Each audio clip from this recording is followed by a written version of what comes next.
All right. Happy Sabbath again, everyone, and it's good to be back again for the presentation. I was gonna be on last week, but I had someone in the hospital, and my Pahoki father, Elder Green, and Brother Joel was kind enough to take over last week. This week, I'm actually not gonna continue this study from last week. I'm going into something completely new, and I want us to kind of refocus our attentions to what's going on around us and recognize some things that are we need to be aware of that are happening right under our nose, and it's prominent in the news, and they're coming in multiple angles. And I believe that the target is our young people, particularly, or and especially our children. And there's a reason for that, which hopefully will come out in the presentation that we're going to do today. The topic I'm going to be focusing on is called "Don't Be Deceived." Don't be deceived. It's basically about recognizing cultural grooming, what I call cultural grooming, and we're going to talk about that a bit. But let's start with a word of prayer, and then we will go into our little discussion. Father in heaven, we thank you for your word, but more so your spirit that gives us wisdom, so that when we read the word, we can apply it appropriately, and so that we can can understand the times and be aware of the circumstances in which we live. Lord, as we go into this discussion today, we pray that your spirits will guide the conversation. That as we walk away from it, we will go away with a deeper understanding of the times we live in and how we can respond to it. Those who are gonna hear this study after the fact, or even those who are on it now, we pray that you'll open up our minds and our hearts to understand and receive your word and apply it to our lives, and use it as a means of uh, energizing us to spread the gospel to those around us, near and far. Thank you again for hearing and answering our prayers, O Lord, in Jesus Christ's name. Amen. All right, so in this presentation, I'm gonna you don't have to feel bashful about jumping in and making comments and so on, because yeah, I know it's not the most efficient way to do a study, but it's the way that I like to do. I don't mind being interrupted while I'm leading out in the study. And also, just in case I have like a situation where my screen gets frozen or something, it would be good to know that someone will let me know about that. Can you all see my screen? Yes, I see it opening up right now. Yes. And you can hear me well, right? Because my screen seems to be Yes. frozen on my end. Can you see the topic? It's Not yet. still starting. All right, so it appears that my computer is frozen just as I was talking about it. Yeah. Give me a moment there, because I'm not able to do anything to the computer. So it's just totally frozen on me right here. I assume it's still opening, right? Yes, it's Yes. still trying It's to open. All yeah. right. So unfortunately, I don't know. For some reason, it's okay. Let me start Turn it again. off and start again. Yeah, it wasn't responding at all, but now it should be responding. Can you see my screen now? Yes. All right. Yes. So Don't be deceived. Recognizing cultural grooming. yes, good. So now I recommend you can jump in with your comments, questions throughout the conversation. Don't worry about the pacing here. We want to make sure we all follow what's going on. I know we've been learning a lot throughout the day with a number of presentations, and I don't want to overload anyone. But there are some new things that I'm going to be throwing out to you all, and some of them you are going to be familiar with, and some of them you may be unfamiliar with. So if you want examples, or you want to share something, I'll try to be as brief and to the point as possible, but don't be bashful about asking a question or making a quick comment to support the point there. So the topic we're going to talk about is grooming. So the first question I'm going to ask is, what is grooming, or what does it mean to groom? And the general definition of grooming is to prepare or train someone for a particular purpose or activity. You're preparing them for something specific or something special, or something particular. And another way of looking at that is to build a relationship with someone in order to persuade the person to engage in activities that they wouldn't otherwise do. And usually we learn that this term grooming is being used in more common terms now in the realm of pedophiles and sexual perversion, where people are trying to get young people to desensitize them and get them to exploit them. That's the word, to exploit them. But I found that there are a lot of patterns in that process that they talk about in grooming that is applicable to the culture that we live in. And I want to say that grooming, generally speaking, is not a negative thing. It's when it's applied negatively that is dangerous. But it's applied negatively so much that we have to be very careful. We groom our children when we're preparing them for life. We train them, we educate them, we coach them, we prep them, we nurture them. All of those aspects are aspects of grooming. But the devil also knows that. So he uses that natural way of humans bringing young people into an awareness of the culture they live in. He uses that to undermine the ability of God to reach those same young people. So let me talk a little bit about negative grooming, and I'm focusing on negative grooming here because that's what I want us to be aware of. Now, Brother Gregory, yes, can I just make a point? absolutely. I don't know how this fits into your presentation, but have you noticed, or you probably don't because you don't have children, but for those of us who have children, when we send our children out to school, when they come back, whatever the teacher says is the law. Parents could try to tell them, oh, do it this way, or this is the way. And they say, no, that's not what teacher says. So shortly after them going into the school system, they come back and no longer trust the knowledge and the wisdom of the parents. It's what the teacher says. What you just said fits absolutely into what I'm saying, Sister Carol. Absolutely fits in.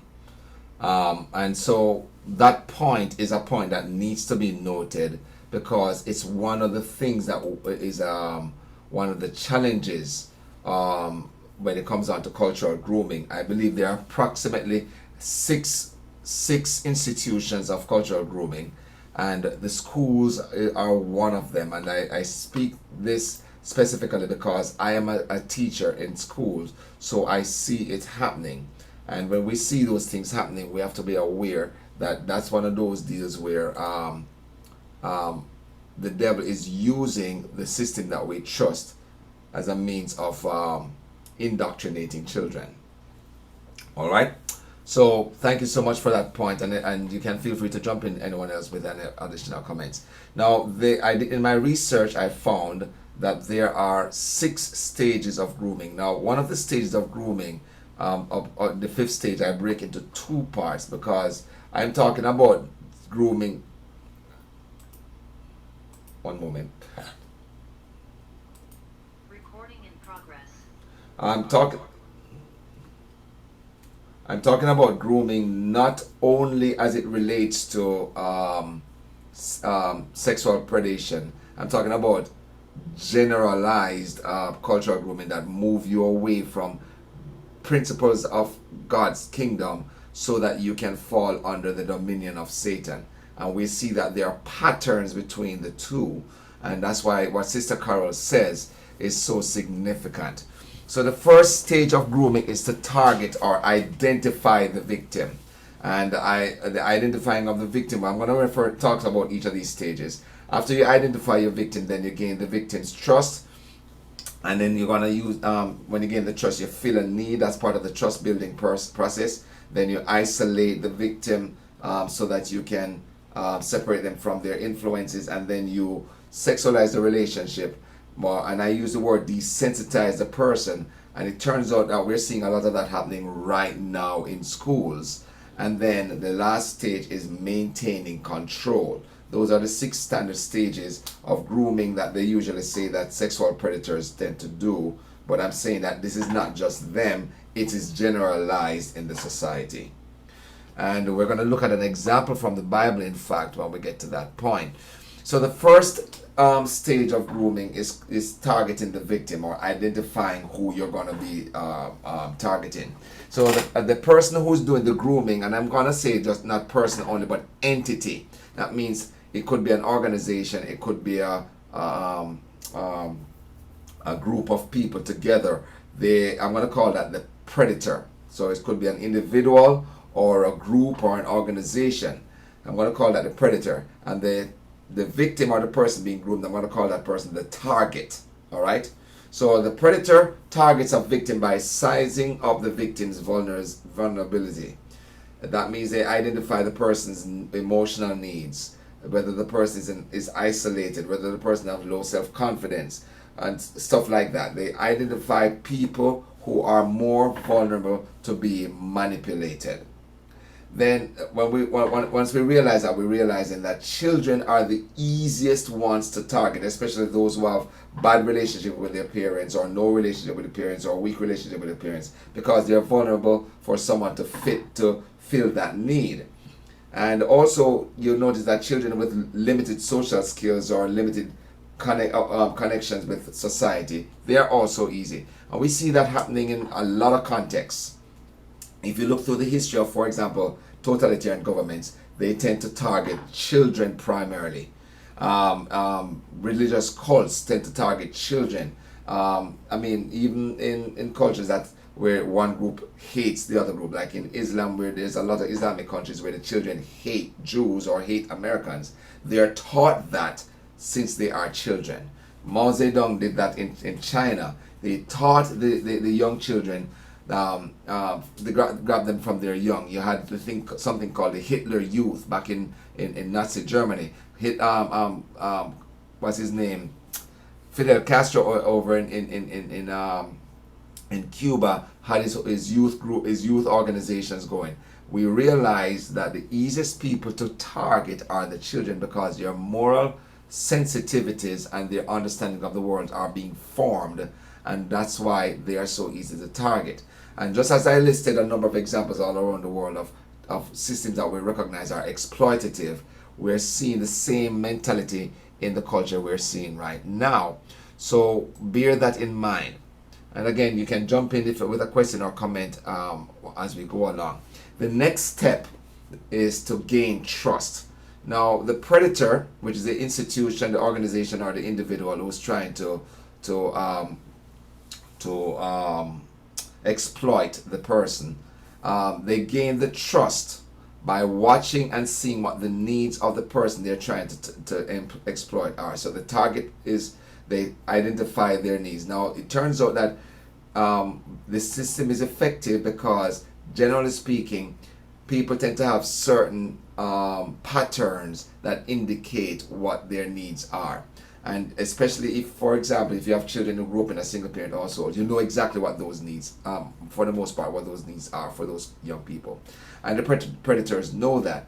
So they identify those needs, and then they set about building trust with the target and with the adults around those targets. So you have a child who grows up in a single mother household, and the predator will now build a relationship with the parents and the teachers and the church group, so that those people believe that this person is trustworthy.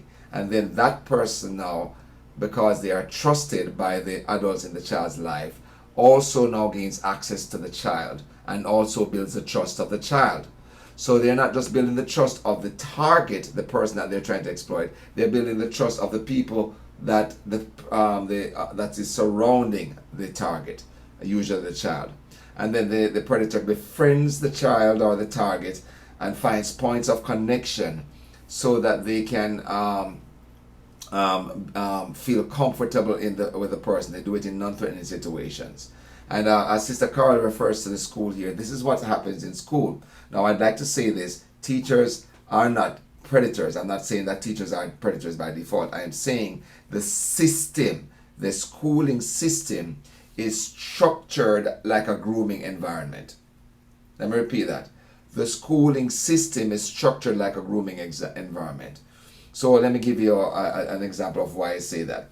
Where those children usually enter into school? Do they usually enter into school at 15 years old? When would they usually start school? Kindergarten. Kindergarten. 3, 4 years old. Sometimes they have like a thing called pre-K now, right? And even before pre-K, you have daycare. Am I right? Yes. That's And the right. purpose of those systems is for the adult, the parent, to trust the adult with their child during their most formative years. And daycare is not really there to teach the child, it's just to keep the child occupied, to nurture them while the parent is not there to offer that nurturing because of work or whatever. Kindergarten is there to introduce a child to socialization. And the primary socialization in the kindergarten is an authority structure. The child is told to trust the teacher implicitly. That's what they're trained to do. The child builds a relationship with the kindergarten teacher, and whatever the kindergarten teacher says becomes law, as Sister Carol says. They trust the kindergarten teacher, and starting there, whatever the teacher says becomes reality for them. If the teacher says it's okay to do something, then it is okay to do it. If the teacher says something is wrong with something, then there's something wrong with it. The child builds that level of trust with the teacher that is so deep that the child's understanding of the world is filtered through what the teacher tells them.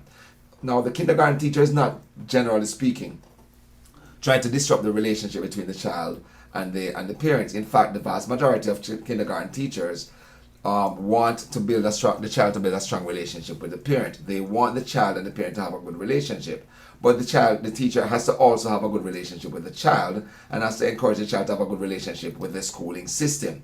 So in that case, the child not only trusts their individual teacher, they ended up trusting teachers in general. Are you all following what I'm saying here?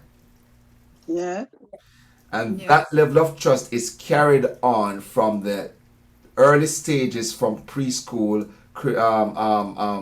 daycare and kindergarten, preschool, kindergarten, to the next grade levels, grade 1, to then pass on to grade 2, to grade 3 and grade 4. So let's say you have a nice, wonderful Christian teacher teaching kindergarten, and they're teaching the children proper responsibility, how to relate to each other, good manners and being polite. And they're encouraging the child in good ways, but they're not teaching them anything untoward. They're encouraging them to have good conversations with their parents, and they're teaching them the lovely songs and so on. And that was a kindergarten teacher. But then the child goes to a first grade, and typically they're going to go to a new teacher. Now they have a positive belief toward teachers. The teacher in first grade now may be a young lady who is living with her boyfriend, but she's not married to him. And so they're not talking necessarily about that in class. She has a good relationship, but the conversation might come up, and this is one of the kids in first grade might be asking Mrs. Johnson, "Who are you married?" And she might say, "No, I'm not married, but I have a boyfriend." And the kids are going to ask questions, and the teacher's going to answer questions. And one of the questions is going to be, "Are you going to get married to him?" And she might say, "No, we're not married, but we're living together, or we have a child together." And planted right there in this is a scene in the child's mind that it's okay for people to live together without benefit of being married. And then of course you're in a classroom with other children who are living in those type of home environments. Go ahead, Sister Evans. No, because the teacher is doing it, so it's okay. Exactly. And also when the teacher makes that conversation acceptable, now their classmates can also bring that up. So the classmates may be talking about their mother's boyfriend and so on. And so that environment now is encouraging a type of comfort level with values and morals that are different from your home values.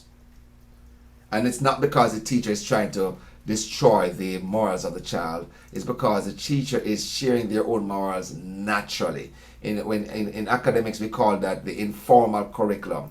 It's a curriculum that is what teachers teach without writing it down or creating a lesson plan. It's not that the teacher is necessarily planning to do that, but it comes out because teaching is a relational experience. And especially at those grades, the child builds a relationship with the teacher before they even start learning from the teacher academics. The academics is secondary, the relationship is primary when you look at those levels of education. And what if that child now leaves from first grade and goes to second grade? And Gregory, yes, go ahead, Sister Sharon. I can identify with what you're saying, it's so true because when Daniela was from kindergarten to first grade, she developed such a relationship with one of the first grade teacher, Miss Anthony. Yep. And I came to trust her so much because everything she would, try to protect her in every way at school. And she sent her cards on her birthday and Christmas and Yep. everything. And when she was moving to the next grade, to second grade, she called me up and told me which teacher or which class to go, that Daniela should go in, and said, this teacher is nice, that one is not nice, this and that. And I said, oh my God, this lady take on so much to Daniela. So, what you're saying is so true. Absolutely. And it also drives on the point that you have good teachers in the system and teachers that are not that great. And sometimes you don't know which one you're gonna get. This teacher was looking out for Daniel. I see your win. This teacher was looking out for Daniela's best interest, but not all the teachers are able to do that. And so the system itself is designed that you have that mixture. Go ahead, Brother Wayne. I don't know what it is like in your side of the world, Yeah. but to support the grooming system, here what you do, let's say the child starts at year 7. The tutor remains the same tutor in year 8 for that group. Year 9, year 10, year 11. It's like that tutor becomes that year group's parent all the way to the final year.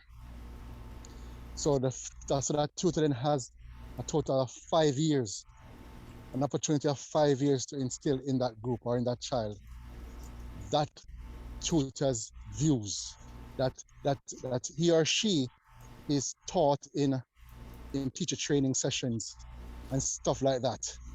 So instead of a child coming into another group and meeting someone new and feel like they're starting over, that person can influence a child for 5 years in their way. They're more formative years too. Because the system is already groomed the instructor, and then the instructor pass on to the child. The other thing too I wanted to add is that I don't know, as I said, I don't know what it is like in your case, in your location, but here in the UK, if a child is absent from school without the school's authorization, then the school will send out their personnel to your home, right? And oftentimes the parent is fined a financial charge. They call it truancy for an unauthorized absence.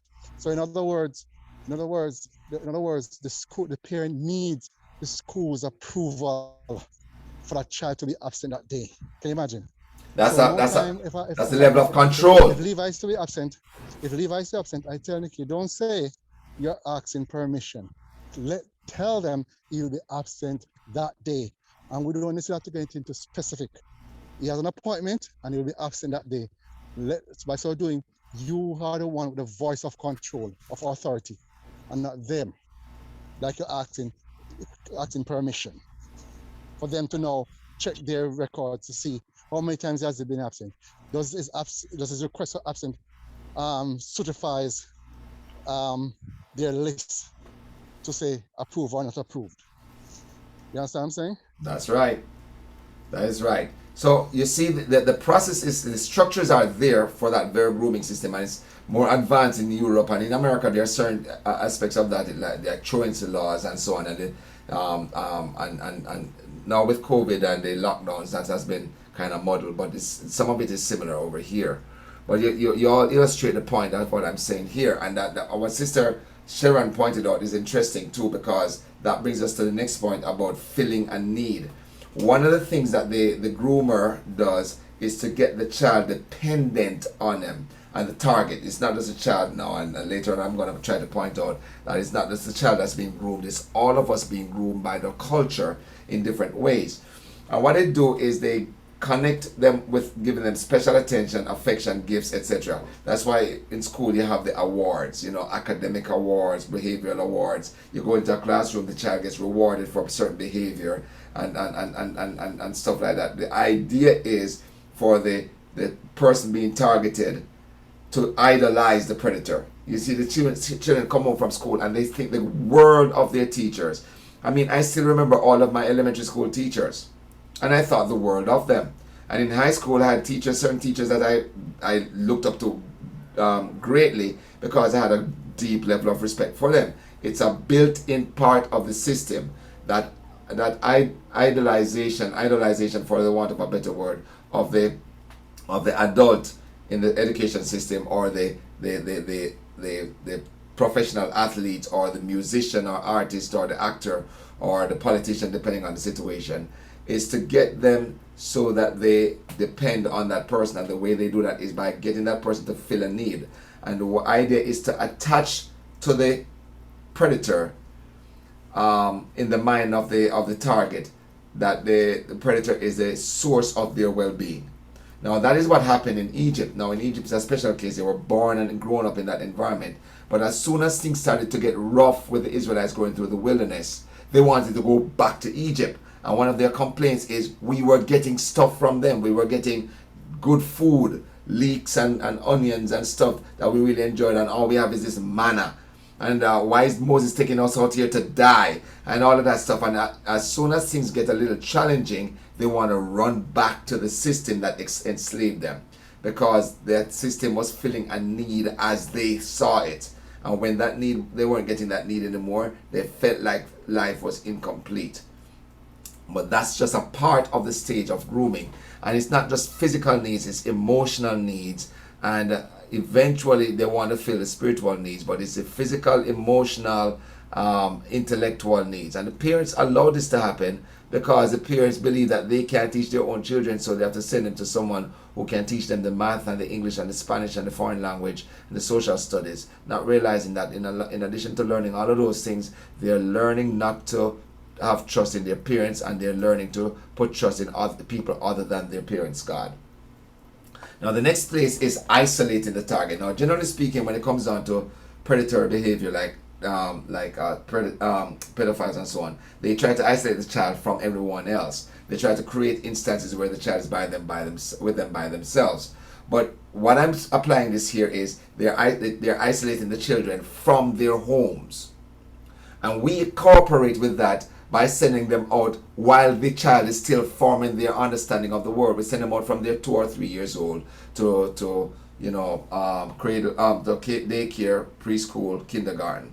And what we're doing is we're telling the child that these adults' standards are as important or more important than ours. Why? Because of the amount of time they spend.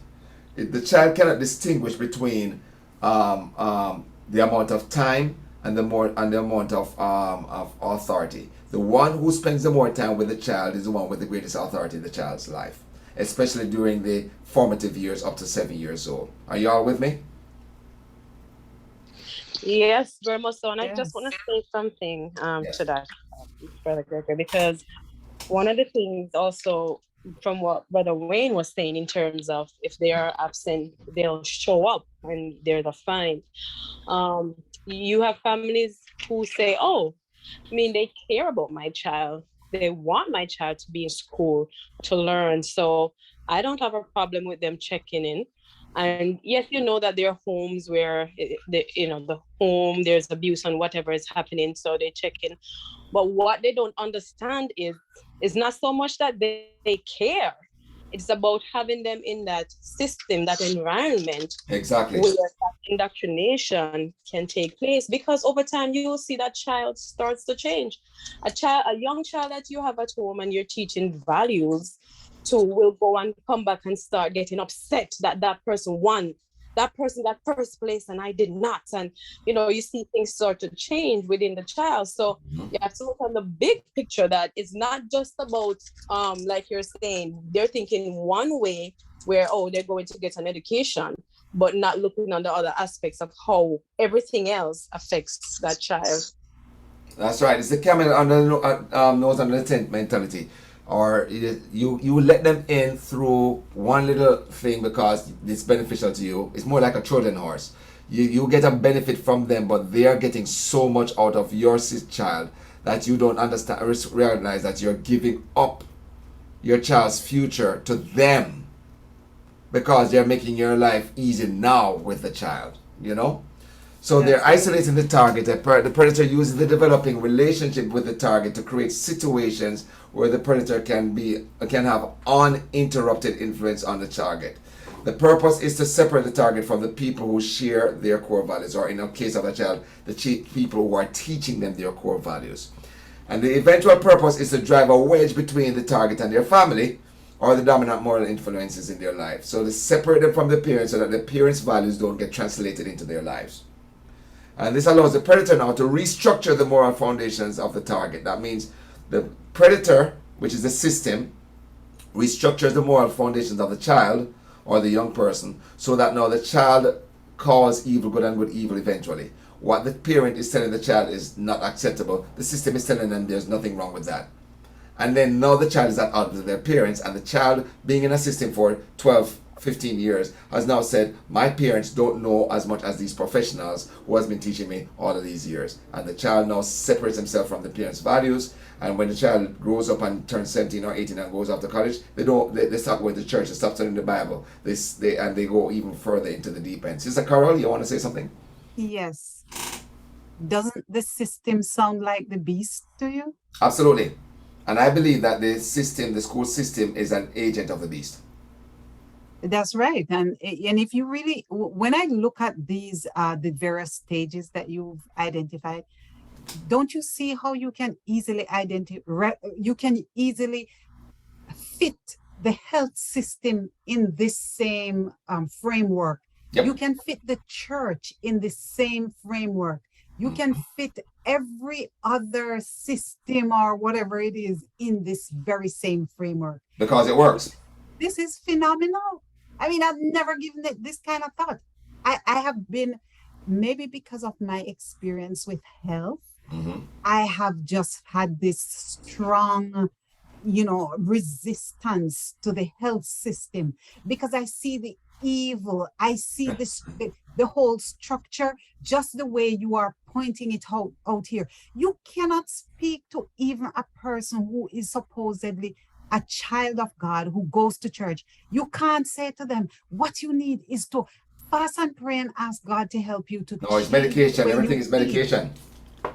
Because they believe in the doctors and the medication and the pharmaceuticals, and they give their lives to them, and they're dying, and they're still giving their lives. That's and right. I was just so taken in by it. So when I look at this, my brain just fit it right in perfectly. And then I started thinking, and I'm like, this is the church too. I'm like, no, this is the beast. This system is the beast. That's correct. And it works. And remember now, the one of these, I'm going to show you, when I use an illustration from the Bible, I'm going to show you that one of the heads of the beast used this example specifically. And when I say one of the heads of the beast, I'm speaking of the beast of Revelation 13, where it has 7 heads and 10 horns. And as I understand it, the 7 heads represent 7 variations of the beast over time, from the time after the flood till the end of, till Christ, the time of around when Christ will be returning. And we're going to see this being manifested specifically in one of those kingdoms as recorded in the Bible. But you are exactly right, and how you feel about the health system is how I feel about the schooling system. I often tell people schooling and education are very different things. And we're selling our children to get schooled, but what they're getting is indoctrinated and brainwashed. So the next stage, stage 5, is sexualizing the relationship, but I break that up into 2 parts. Desensitizing the target, and then sexualizing the relationship. There's 2 parts to it. So the purpose is to distort the person's, the target's moral compass, so that they don't know right from wrong. What is acceptable behavior in the system may be totally reprobate, totally debased. And we can think of a number of examples. We know of the LGBTQ movement, and nowadays they're talking about a few other things that I'm not going to really mention right now, but you can see that they're telling the young people that it's acceptable things that are God calls an abomination are acceptable. Now, the school system is not as big a culprit at this point.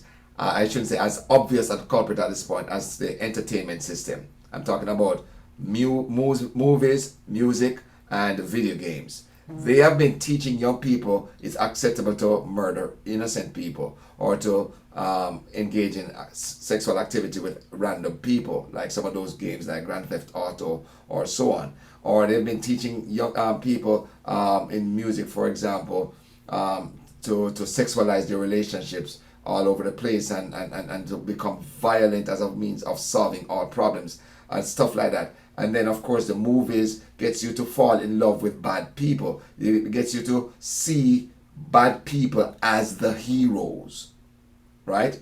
And so we now are desensitizing our young people to violence, to sexuality, to promiscuity, to destructive behavior, both self-destructive and community-destructive behavior. We're teaching our young people that behaviors that are destructive to family life are fine. Sleeping around with someone before you get married, you know what I mean? We're teaching that the people that are the wise people are the people who the Bible have said are the ones who are living abominable lifestyles. And so they introduce them through giving them these images and pumping their mind with these messages. And the kids are walking around listening to the music all day. So they're kind of self-hypnotizing. They're making their minds numb to this indoctrination, to this system, to these values that they would tell people there's something wrong with it, but then they will still be fine with their friends doing it, and they won't speak out about it because it's not their place. They'll turn to their parents and say, you know, you just don't understand my generation. When in reality, they've just rejected the value system or the principles of their parents' generation. All right? So we have all of that going on here.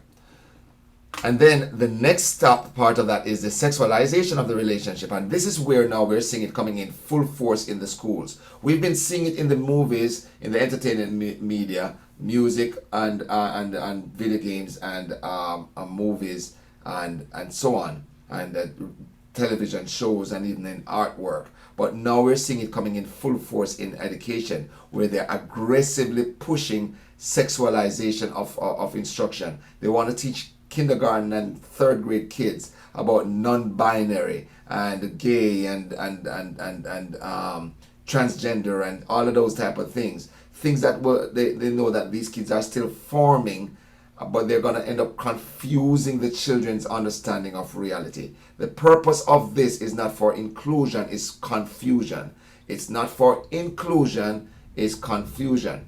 There's a thing that they're teaching us at the college level now, and they're trickling it down into down the schooling system called DE&I, diversity, equity, and inclusion. Now, in reality, if the pattern should be listed or correctly, it should be indicated DIE, diversity, inclusion, equity. Diversity means we have all different backgrounds and so on. Inclusion means we want to make sure everybody is participating appropriately based on their background and no one is excluded. And equity means we want to get a similar outcome based on the needs of the individual. Now, all of that sounds good, but it's a Trojan horse.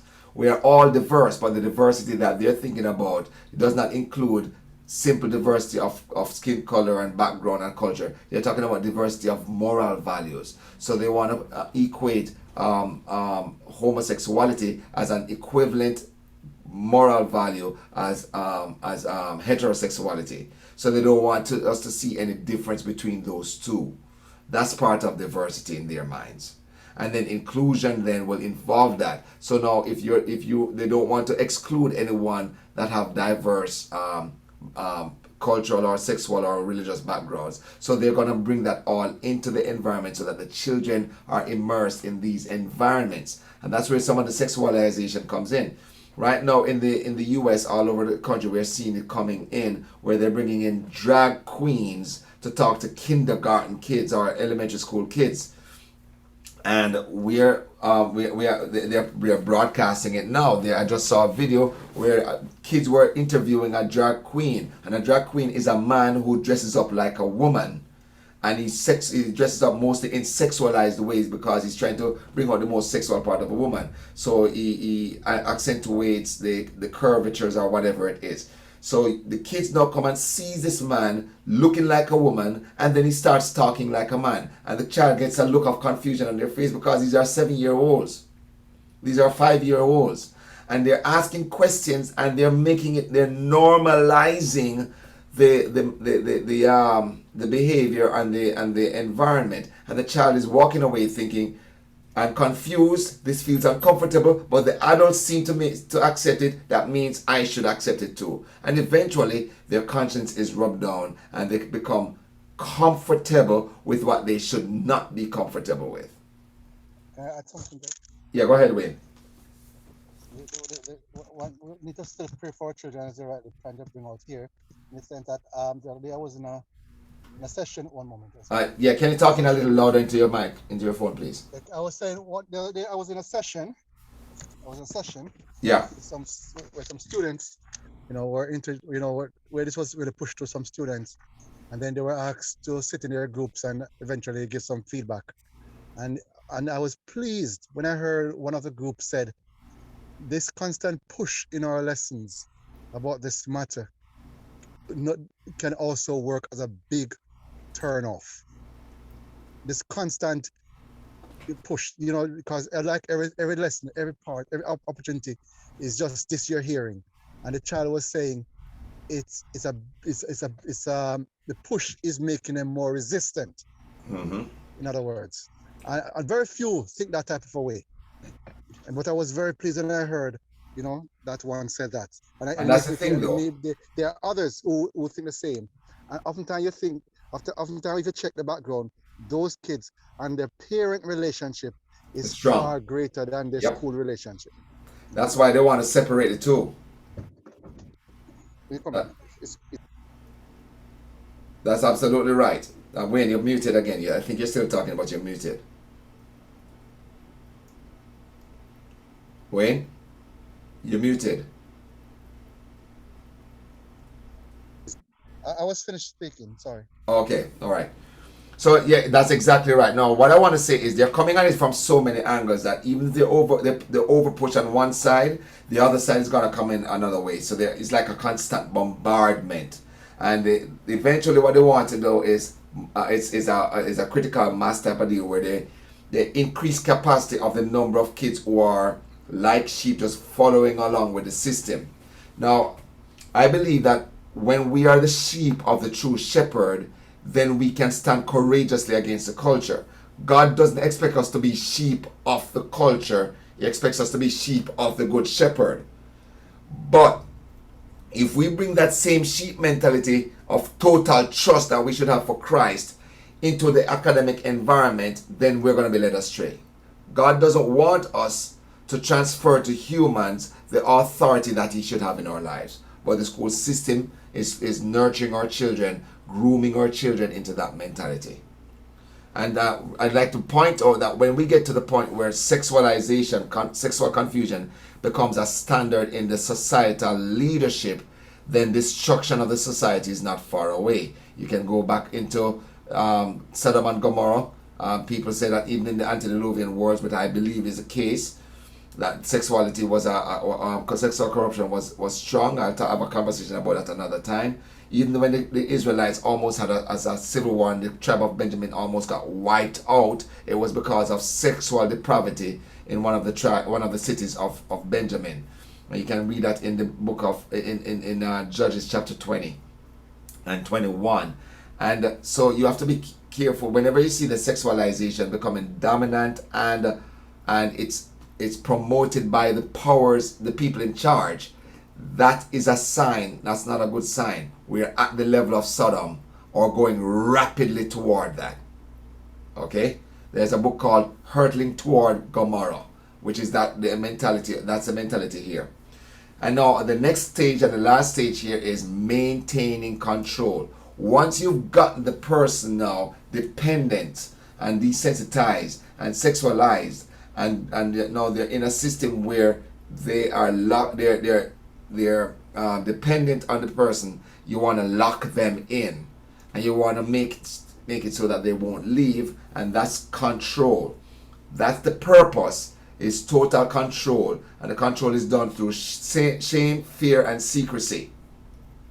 They brainwash the young people, and they use various forms of coercion to do so, whether it's in the school system, whether it's through the entertainment media, through social media, through political systems, even through religious system, through the healthcare industry, through the financial institution. They use it to get people dependent on the system, and they don't want to go out because they will feel like they are going to be isolated or alienated from society. And most people want to be a part of a group. It's a tribal instinct that's built into people. Now, there are a couple of books that were written decades ago. One of them was called 1984, and the other one was called Brave New World. And 1984 is a totalitarian government that forces its will on people and even tells people to accept what they know to be false. 2 plus 2 is 5. Right? For example, good is evil, evil is good. All of that stuff is backwards. There's a term called Orwellian. And that's from the guy who wrote the book 1984. His name was George Orwell.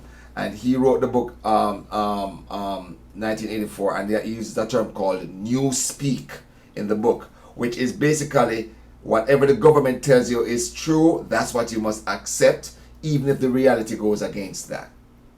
So that's one aspect of one somebody saying that. Then the other book called Brave New World by Aldous Huxley, who was not a Christian, I don't think either of these guys were Christians, pointed out how the government or the society gets control of people by having them depend on them for luxuries. So they get people hooked on these implements of society that makes their life easy now, but it makes them so dependent on them that they can't live without them. Kind of like our smartphones or our cars or internet or school or whatever it is, Facebook or other social media. Nowadays you go and you see in a group of children, their heads are down like this and they're looking at their phone and they're constantly focusing on social media. They're not making any interactions with each other. Even the dating world right now, a lot of young people are growing up and they're not being able to form meaningful relationships. The relationships are shallow because they have never learned to interact effectively with each other. So now they can be controlled really easily.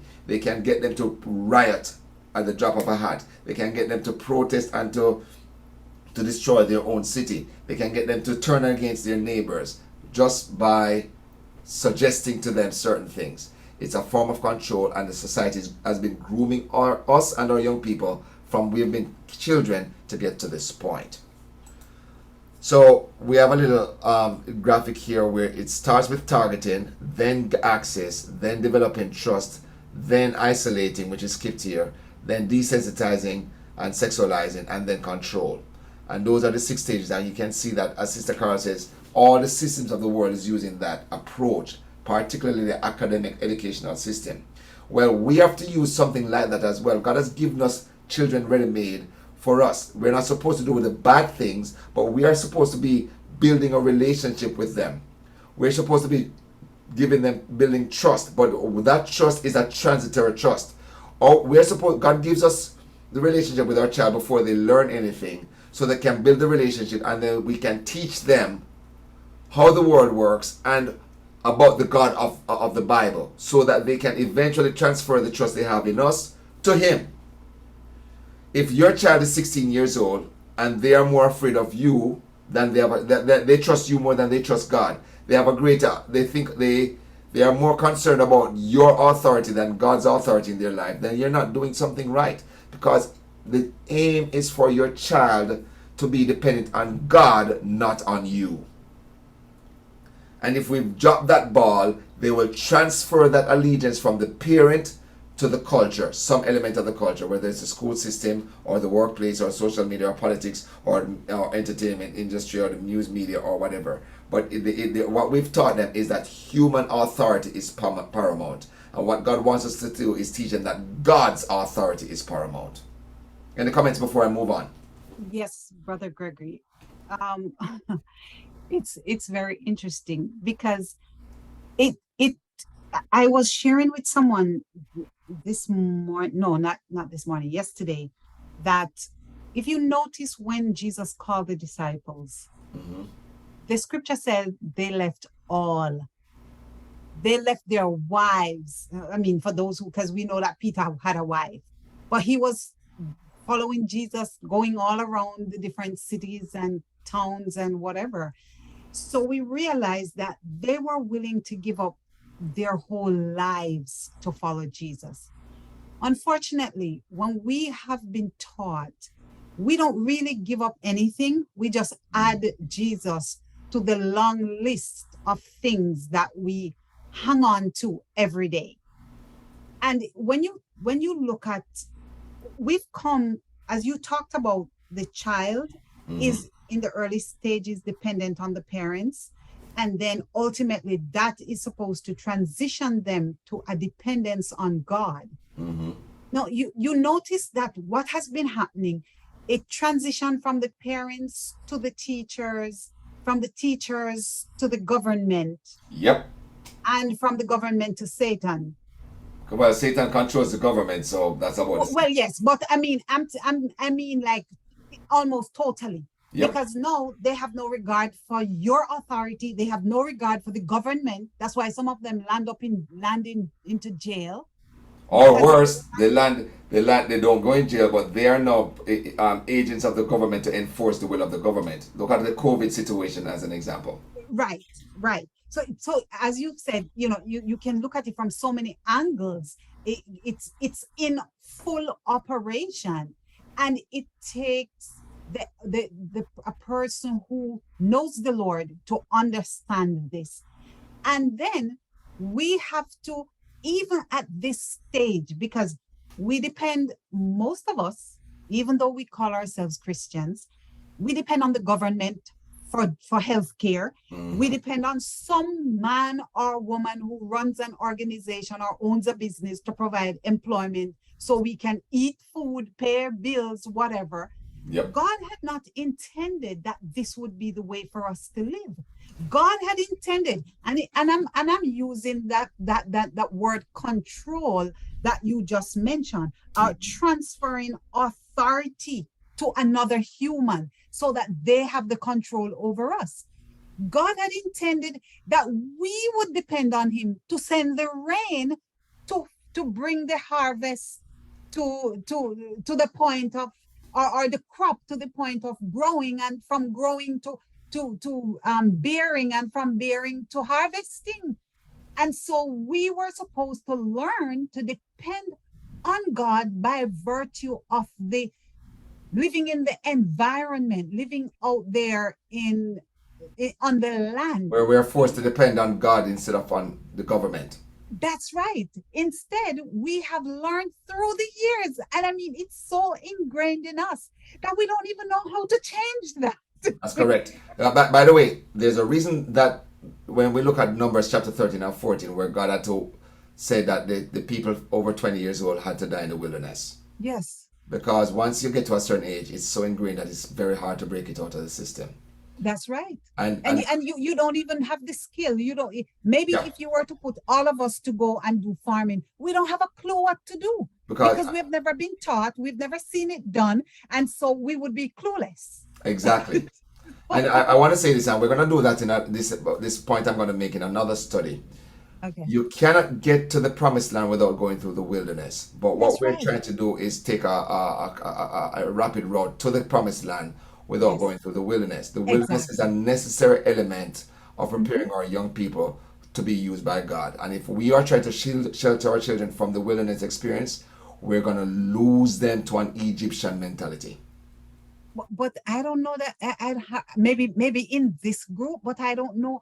I don't see any that is not yet already lost. I And that's mean, troubling because we are surrounded that's by so many young very people in our troubling. church that if you their sensitivities are the sensitivities of Egypt, even while they're walking through the wilderness. And we have to make sure that our household is under God's dominion in that regard. Not only are they clueless to what is going on in the environment, but they're clueless in the sense of even understanding basic things that happen inside their very home. That's And I right. have been to so many places and I see it and I hear parents say the same They have thing. no idea what's And going I'm on in like, the kid's home. yeah, I'm They like, don't know what's going on in what's the kid's phone. that exactly? Anyway, keep going, Brother Gregory. This is awesome. Now, I have not been spending any time in the Bible. In fact, I might have referenced the Bible in some few places, but I haven't actually read in the scriptures with us right now.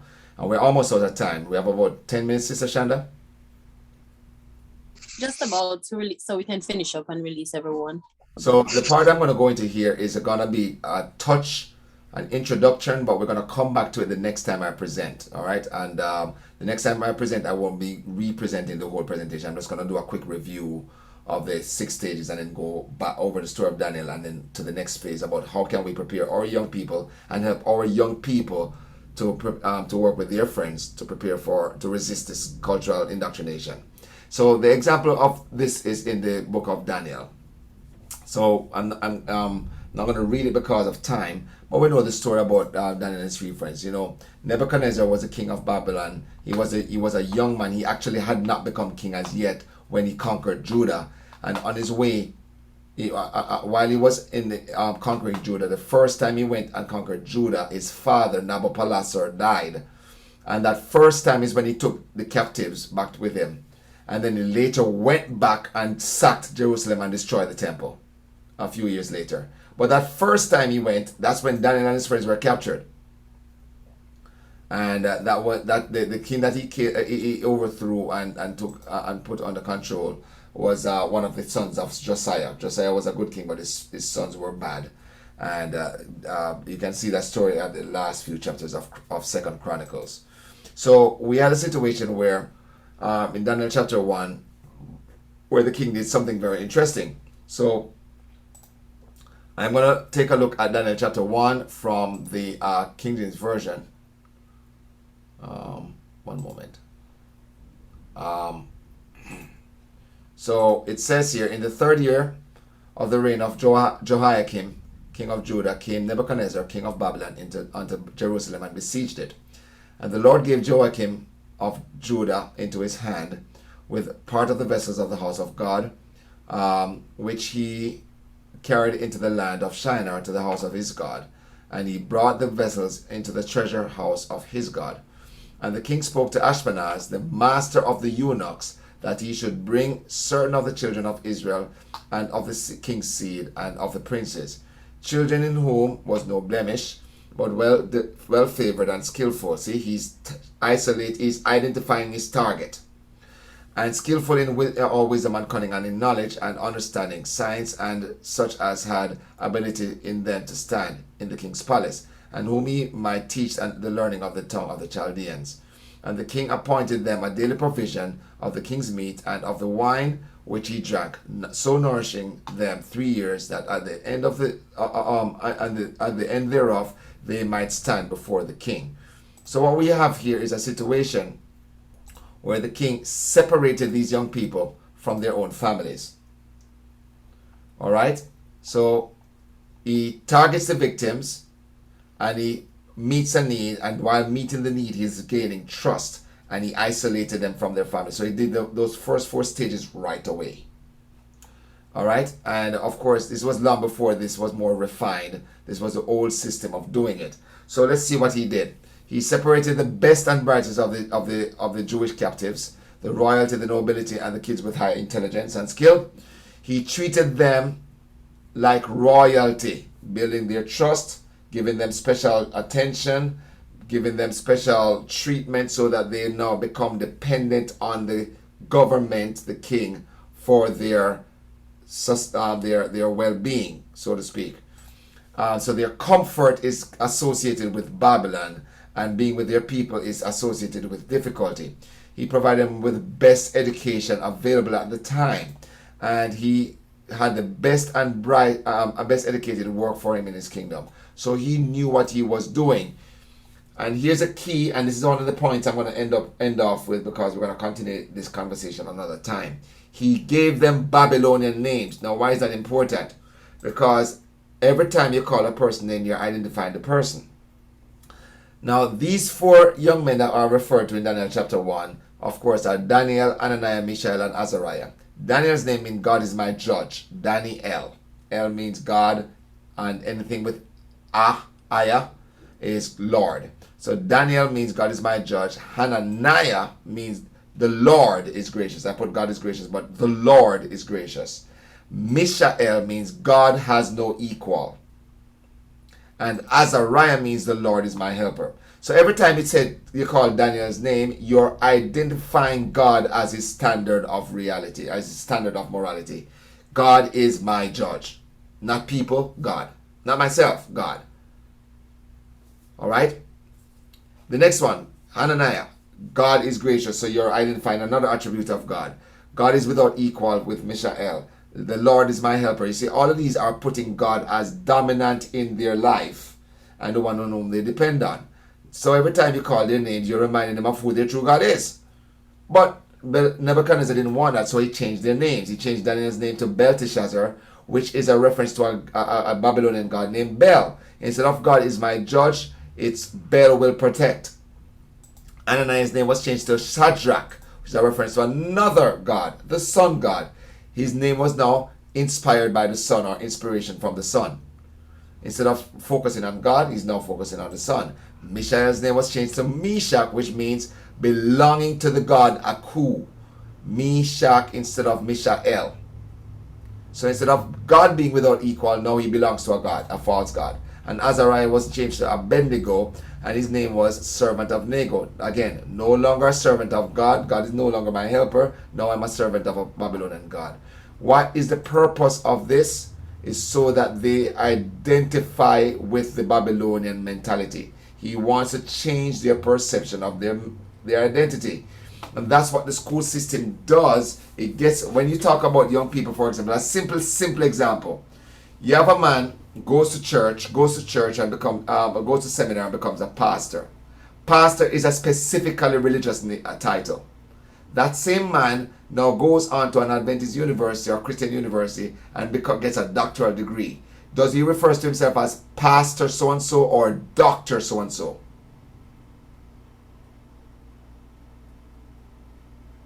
What does he refer to himself as? Doctor. Because doctor carries a greater level of prestige according to the world. The pastor sees the world title as more significant than God's title on him. There are people out in the world don't call themselves pastor. It's a religious title that is given. But yet still, when we take on the learning of the world, we want to give ourselves the association of the world. So that just goes to show how the system works. It works to indoctrinate, to groom our children into a mentality, and we are the ones who are helping them to do it, because we provide the children to them. And then when they corrupt our children, we are shocked that our children are being corrupted by the people to whom we gave them and allow them to corrupt them. No, I don't know if we're shocked that the people corrupt them. I think what I hear is that after we've taught them the way of the Lord, they actually just let it go like that. So their shock is not that the world is doing it. They don't see it as the world doing it. They see it as the children have abandoned what they have been taught by the parents. And that means we're blind, if that's our perspective, because we all know that the more time you spend doing something or learning something, the more identified you come with it, right? And unfortunately, we have decided that that doesn't apply to education. We believe that we can spend a few hours a week, if so much, educating our children in the gospel, and then let the world educate them in everything else. And then when we lose them to the world, we are shocked that the world was more effective than we were. And I see that. I know you say it's not that we're shocked so much that the world win them over, but what I'm saying is we're shocked that we're that ineffective as well. And I acknowledge what you said about the correction there. But we're shocked that we're that ineffective in educating our children, when we have been given the world the better opportunity to educate them in a wide range of ways with a wide range of strangers, most of which we don't know. You ask the typical parent to name who their child's teachers are, and they do not know, particularly when they go to high school, middle or high school. That's a dangerous thing because we have strangers that we don't know educating our kids, and then we're wondering why we lose them. So the next time I go into this study, I'm going to go into the situation of Daniel. I'm going to go into more detail about how Daniel's situation teaches us how the world does it, and then how it also teaches us how we can respond. I'm going to use Daniel and Joseph and Jesus and some of the apostles as examples of things that God needs us to do, and some of them are not pleasant, to help our children resist the grooming of the culture. All right. Do we have any last comments before we wrap up this study? I'm sorry to be commenting so much, brother. No problem, Sister Carl. Go ahead. Uh, there is a verse in the Psalms that says, "Train up a child." Is it the Psalms? I don't Proverbs remember, 22, but verse 6. okay, thank you. Train up a child in the way he should go, and when he's old, he will not depart from it. It is felt that because you train them up when they are young in the way of the Lord, they've gone to church with you, they have gone to Sabbath school, they go to Pathfinders and Adventurers and the whole 9 yards, and they used to pick up offering in church, and they were involved in AY and so on and so on. That even when they leave, the thinking is, if you train up the child in the way he should go, when he is old, he will not depart from it. And the thinking is that they will come back. They will come back at some point, in their 30s, in their 40s, in their 50s, in their 60s, some point. You don't really know when they're going to come back, but they will. And I've been giving that verse some serious thought. But to my mind, it says, train up a child in the way they should go, and when he is old, he will not depart from it.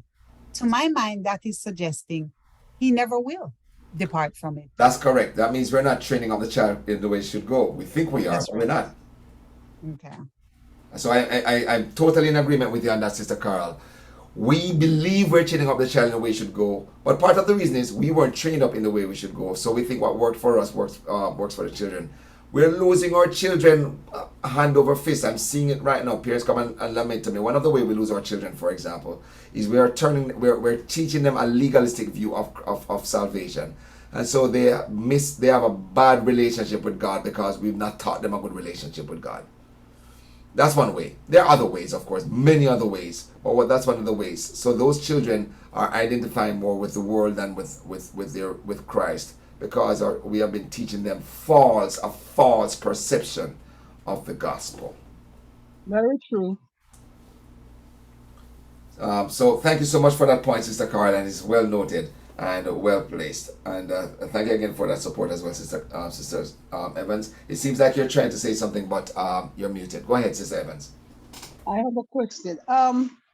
You were talking about the world and the school system and so forth. I am very concerned that Adventist system depends so much on the government. They take they get help from the government. They get scholarships. They get grants. They get all manner of monies from the government. That's right. And my concern is that if they take money from the government, they have to comply to some of whatever the government says, and they have to employ people who are not Seventh-day Adventists as well. And so I know Ellen White has something to say about that. Once we submit ourselves to the authority of the government controls how we run our systems. And the Adventist schooling system and the Adventist medical and industry universities and medical, yes, have been surrendered to the government for decades. Mm-hmm. The church cannot afford to lose its tax-exempt status, which shows us that while we claim that we're walking through the wilderness with God, we're living it up in Egypt. Mm-hmm. Even when during the pandemic, some of the people in high positions requested grants and so forth, and that should not be. That's correct. They're depending on the government for their security and for their health. And Mm. again, the system of the Adventists has been groomed already to be dependent on the world. We are wondering why our Adventist young people don't take the church seriously, because the church doesn't take the church seriously. The church takes the government more seriously than it takes the church. And it's a painful reality, but that's why each of us have to make sure we have our own personal relationship with God. Of all the Israelites the Jews that went into Babylon, 4 stood up for their principles. 4. That's a dangerous situation, and it's worse now. Brother Gregory, sometimes there was a point when I would bitterly complain about, how the church has not done justice in terms of its teaching to young people, to us, because we all were young at some point. I think we're still young, but hey, you know what I mean. And they have not been taught either. And they before them were not taught, and they before them were not taught, and they before them. But we don't have an excuse though, sister. So there are no I grew up in that system, and I am educated in stuff now. We have information available to us. Why are we blaming them? That's right. Exactly. So then we have to, each one of us individually have to make that transition from the lack of knowledge to knowledge, because once upon a time, I remember when I was growing up, I would only see, even though I was an Anglican, I would see Bible page when the wind blows, it would be blowing in the yard, and I would pick them up and I would read them. They were just odd pages. It wasn't like it was a whole, the book of Judges, or it was Psalms or whatever. It might have been a page of Judges or a page of Psalms or whatever. And whatever little was there, I was fascinated by it, and I wish I could find the rest. But there was no Bible to read. I didn't have a Bible growing up. We weren't given Bibles. My dad had a Bible. My mother didn't have one. So, but you dare not touch. You can just put it on your phone. Huh? I know you can just put it on your phone. That's right. So, I dare not touch Daddy's Bible when I was a child. But no, which child have an excuse? Because every child has a phone. So the only distinction I would make is the child, while the child is a child, the parent is responsible. Mm-hmm. But when you become an adult, you're responsible. And I took on that responsibility when I was, say, 14 years old, that my mother is not responsible for my spiritual growth. I am. Mm-hmm. All right. And I was 13 or 14. Well, actually, before I was like 11 or 12. But that was because the foundation was set in my home by my sisters. And we had family worship and study. And it was ingrained in me to take the Bible seriously and go in and study and learn for myself.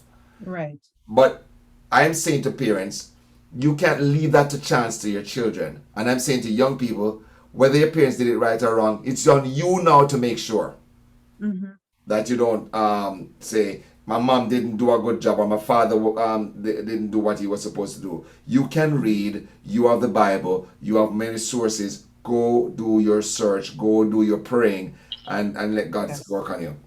That's right. And you find that now that it's so accessible, it's being used less, because while you're able to put it on the phone, there are so many other distractions. And so it is important, as you're rightly saying, that it's not just do what I do. I'm a Christian, so we're going to get up, we're going to go to church, or do this, do that. It's more important to introduce Christ in a way where the child develops their own relationship. That's right. But they'll want to do this thing. So even if you're not in the room and they have the phone, that relationship they have for themselves, wherever they are, it will drive them to want to spend time with God. So I think that is key to, even when they go out and they're hearing these strange things that it doesn't align with what they have been taught as they have been trained in that home, they'll know better and to do better because they have their own personal relationship with him. That's correct. And I want to say that that personal relationship is more than educating your child. It's actually making your child have a personal spiritual interaction with Christ. Not because you're teaching them, but because they have received Christ into their life for themselves. Sometimes we are substituting the personal relationship with educating the child. No. Educating is important, but the personal relationship is far more important, and it's about the child receiving Christ as their savior, and then growing in that relationship. Amen. All right, I think we can. Yes, someone's going to say something else. All right, I think we can bring it to us close here, and so Sister Shanda, I'm going to turn it over to you. All right. Thank you so much, Brother Gregory. It sounded like someone was coming in with another comment. You asked and I didn't hear anything. So I guess at this point we can close in prayer. But thank you so much for this beautiful study. You know, I think the saying was, it's not what you're called, is what you answer to. You know, we have to know our true identity. That's right. Who are we? And, you know, what does that represent? That wherever we are, we take a stand because we understand who we are. So thank you so much for that. We will have the recording up and out. We are still, there was something, well, I'll talk about that. Joel, you can go ahead and end it because we're going to go into prayer and then just that quick announcement and we'll be finished.